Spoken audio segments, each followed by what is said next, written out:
এটাই হলো ইসলামের বিচার।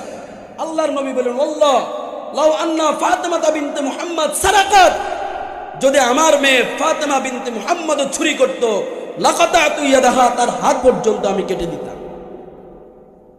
সুতরাং ইসলাম বলে, যেই অভিযুক্ত, যে আসামি, যে খুনি, যে চাঁদাবাজ, তার কোনো বংশীয় পরিচয় নাই, তার কোনো রাজনৈতিক পরিচয় নাই, তার কোনো ধর্মীয় পরিচয় নাই। খুনি, চাঁদাবাজ, লম্পট, লুটেরাদের একটাই পরিচয়, এরা দেশের শত্রু, এরা চাঁদাবাজ, এরা খুনি, এরা লম্পট, এরা দর্শক। সুতরাং এদের বিরুদ্ধে, এদের পক্ষে কোনো রাজনৈতিক ছাপাই হবে না, এদের পক্ষে কোনো ধর্মীয় ছাপাই হবে না, এদের পক্ষে কোনো সামাজিক ছাপাই হবে না। এদের পক্ষে একটাই অবস্থান, আল কোরআনের আইন বাস্তবায়ন করে ফাঁসির কাষ্ঠে জুড়িয়ে দাও, আল কোরআনের আইন বাস্তবায়ন করে হাত কেটে দাও, আল কোরআনের আইন বাস্তবায়ন করে পাথর মেরে হত্যা করো। যদি আল কোরআনের আইন সমাজে বাস্তবায়ন করা যায়, সমাজের সমস্ত নোংরামি, সমাজের সমস্ত অসভ্যতা, সমাজের সমস্ত অন্যায়, জুলুম, অনাচার কবর রচিত হয়ে সমাজ সোনালী সমাজে রূপান্তরিত হবে ইনশাআল্লাহ। সুতরাং আমাদেরকে এখনই দীপ্ত শপথ গ্রহণ করতে হবে, এখনই সিদ্ধান্ত নিতে হবে। দিন বদলের এই দিনে আমি কি 3-3-6 দেখতে চাই, নাকি 3-3-0 দেখতে চাই? যদি 3-3-6 দেখতে চাই, আমাকে সূত্র গঠন করতে হবে প্লাস। যদি 3-3-0 দেখতে চাই, আমাকে সূত্র গঠন করতে হবে, সূত্র বসাইতে হবে মাইনাস।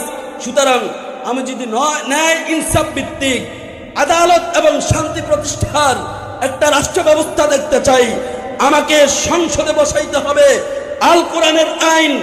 আর যদি আমি 52 বছর 54 বছরের পচা গান্দা রাজনীতি দেখতে চাই, আমি যদি দুনিয়ার জমিনে আবারও লুটপাট, হত্যা, গণধর্ষণ, জ্বালাও পোড়া দেখতে চাই, তাহলে আমাকে সূত্র বসাইতে হবে চলমান সেকুলারিজম। মনে রাখবেন, মনে রাখবেন, সেকুলারিজম, সোশ্যালিজম, গণতন্ত্র, বস্তুবাদ, পুঁজিবাদ, দুনিয়ার এই সমস্ত তন্ত্রমন্ত্র কখনো আপনাকে শান্তি দিতে পারবে না। স্বাধীনতা পরবর্তী 54 বছরে বাংলাদেশে 12 জন প্রধানমন্ত্রীর পালাবদল হয়েছে। স্বাধীনতা পরবর্তী 54 বছরে বাংলাদেশে 2 বার সামরিক শাসক এসেছে।